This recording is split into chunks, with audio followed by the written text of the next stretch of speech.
გამარჯობათ, მეგობრებო, როგორ ხართ? იმედი მაქვს, კარგად ხართ. მე ჩამოვედი ძალიან ლამაზ ქვეყანაში, შოტლანდიაში და დღეს ვიმყოფები ქალაქ ედინბურგში.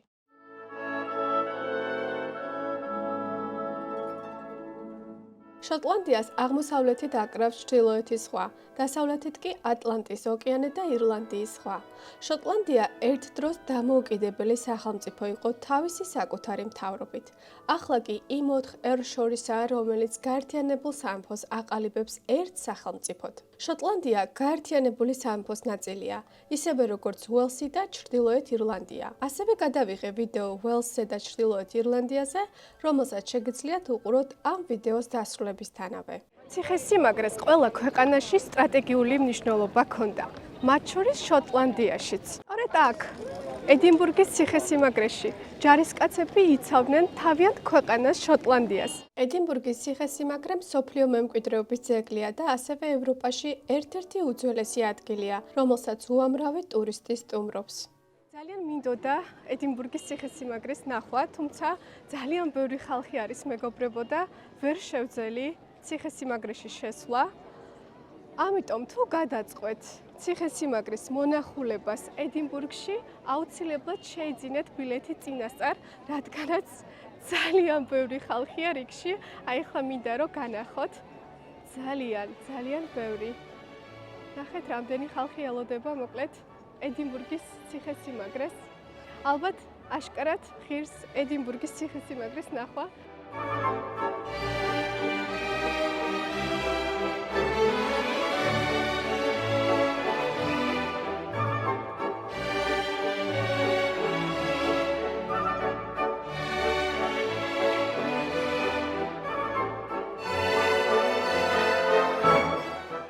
ძალიან მომწონს ედინბურგში ბორცვები, ძალიან ლამაზი არის. აი ახლა ვიმყოფები ქალთონ ჰილზე, აი ასე ქვია, ჰილი არის ბორცვი. აქ ასევე ვნახე შოტლანდიის ეროვნული ძეგლი, რომელიც წარმოადგენს ეროვნულ მემორიალს შოტლანდიელი ჯარისკაცებისა და მეზღვაურებისთვის, რომლებიც დაიღუპნენ ნაპოლეონის ომებში. დიდებული პეიზაჟები იშლება ქალთონ ჰილიდან. იმდენად ლამაზი არის აქაურობა, რომ ლამისაა ლექსების წერა დავიწყე. ძალიან ლამაზია ედინბურგი მართლაც და მიხარია რომ გიზიარებთ ამ სილამაზეს თქვენ.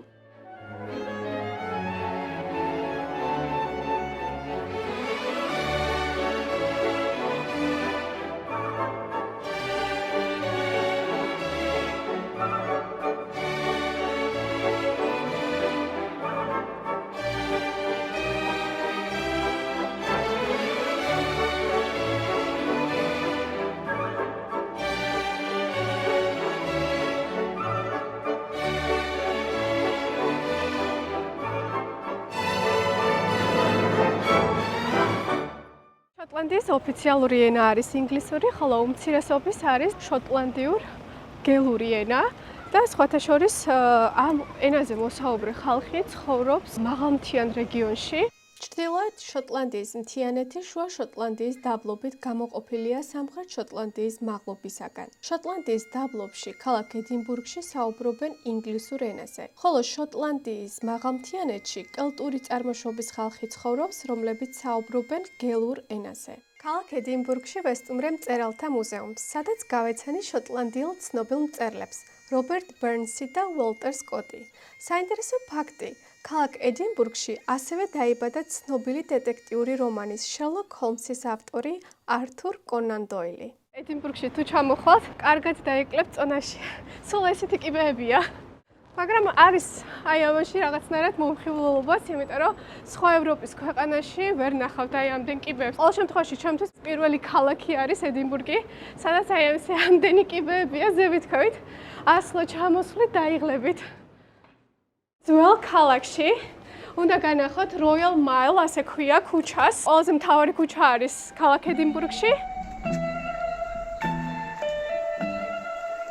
სამეფო მილის ქუჩა ქალაქ ედინბურგში.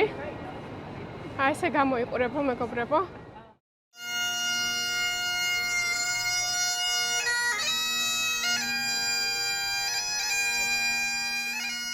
ედინბურგში ხშირად გაიგონებთ შოტლანდიის ტრადიციულ მუსიკას.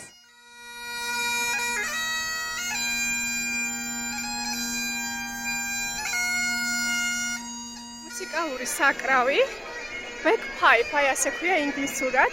ხოლო ჩვენთან საქართველოში ჩვენც გვაქვს ესეთი ხალხური საკრავი, რომელსაც ქვია გუდას ტვირი.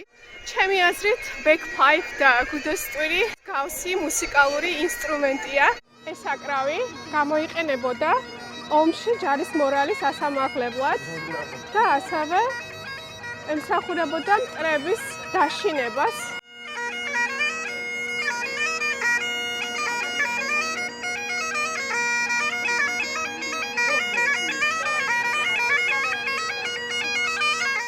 ეს არის შოტლანდიის ეროვნული სამოსი კილტი. კილტი პატრიოტიზმის სიმბოლოა შოტლანდიაში, რომელიც აცვიათ მამაკაცებს და ისინი ამაყობენ ტრადიციული სამოსით. სუვენირების მაღაზიაში შესაძლებელია კილტის ყიდვა. კილტი მზადდება ტარტანის ქსოვილისგან. ასევე მაღაზიაში ვნახეთ ტარტანის ქსოვილის ჩანთები და შარფები მრავალ ფერებში.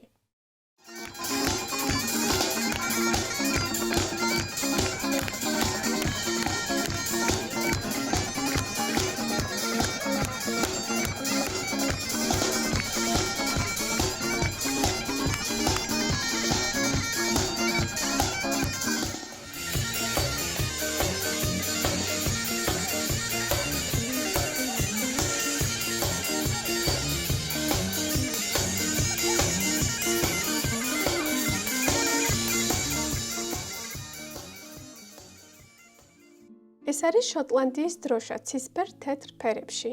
შოტლანდიის დროშაზე გამოსახულია X-ის ფორმის ჯვარი. ლეგენდის თანახმად შოტლანდიის ჯვარი ანდრია მოციქულის სამახსოვროდ მის ჯვარს ატარებს.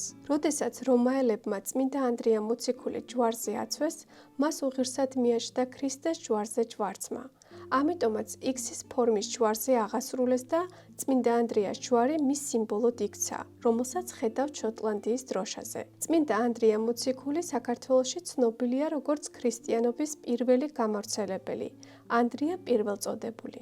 შოტლანდიის მოსახლეობის უმეტესობა ქრისტიანია, ასე რომ შოტლანდიელები ქრისტიანები არიან.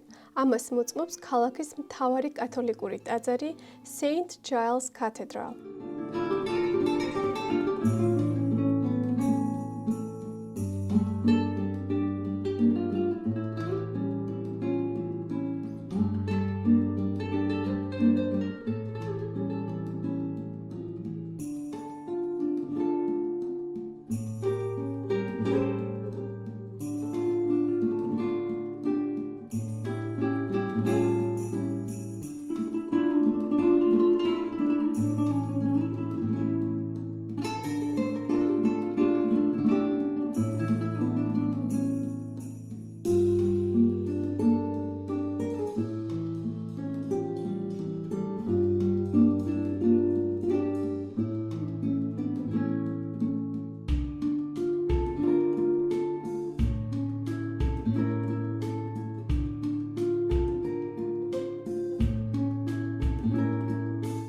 ჰაგისი, შოტლანდიური ტრადიციული საჭმელი. ეს არის კარტოფილის პიურე, ასევე ჰაგისი არის ცხვრის პუდინგი და ეს არის ნიპს, ასე ქვია. ეს არის ყვითელი ბოსტნეული, როგორც ვიცი, თუმცა ვერ ვნახე ქართული შესიტყვება და ძალიან გემრიელი არის. მე ვიფიქრე, რომ იყო ტკბილი კარტოფილი, თუმცა არ არის ტკბილი კარტოფილი, არის ნიპს, ყვითელი ბოსტნეული, ასე ვთქვათ. ჰაგის ნიპს და თათის, აი ესე ქვია შოტლანდიურ ტრადიციულ საჭმელს ინგლისურად. ოდნავ ცხარე პირპილის გემო დაკრავს, თუმცა ძალიან გემრიელია. შოტლანდია ასევე ასოცირდება ვისკთან. მე არა ვარ ვისკის დიდი მოყვარული, თუმცა ძალიან მინდა დავაგემოვნო შოტლანდიური ვისკი. გაგიმარჯვოთ მეგობრებო. ნამდვილად არ არის მარტივი შოტლანდიური ვისკის დალევა, რომელიც 40% ალკოჰოლს შეიცავს.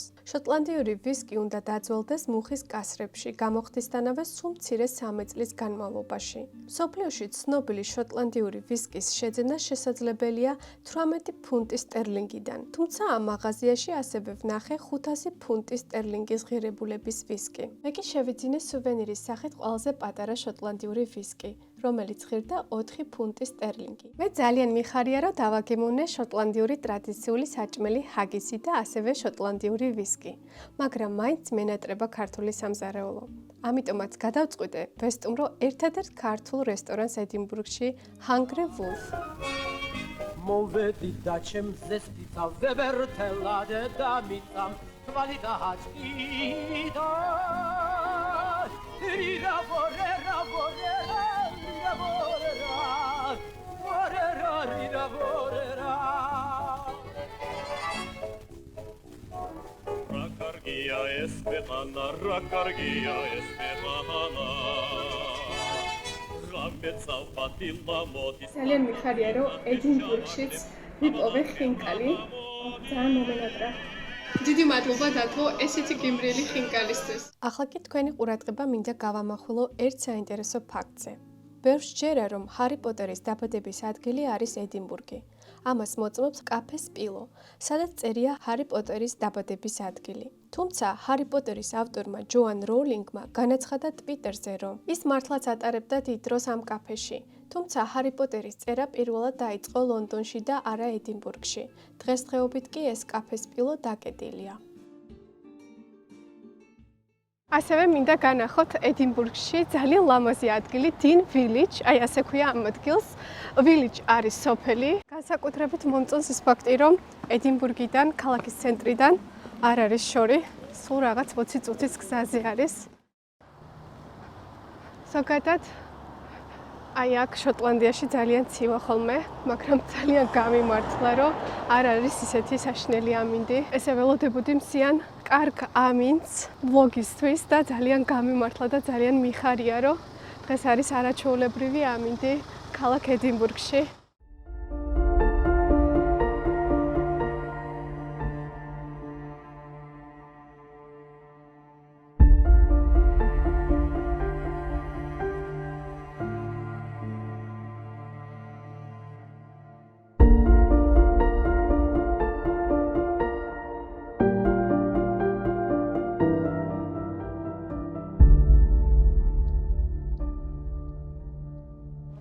განსაკუთრებით ლამაზია აი აქედან.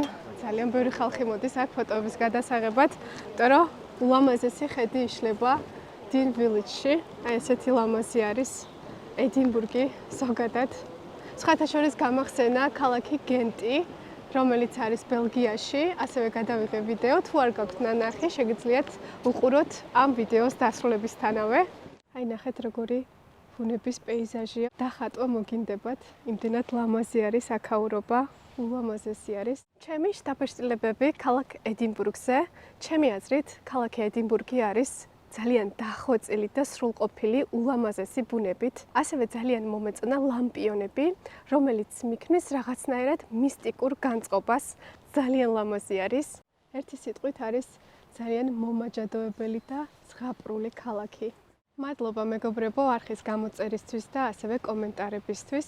იმედი მაქვს ისიამოვნეთ დღევანდელი ვლოგით, მე კი დროებით და გემშვიდობებით, აბა კარგად.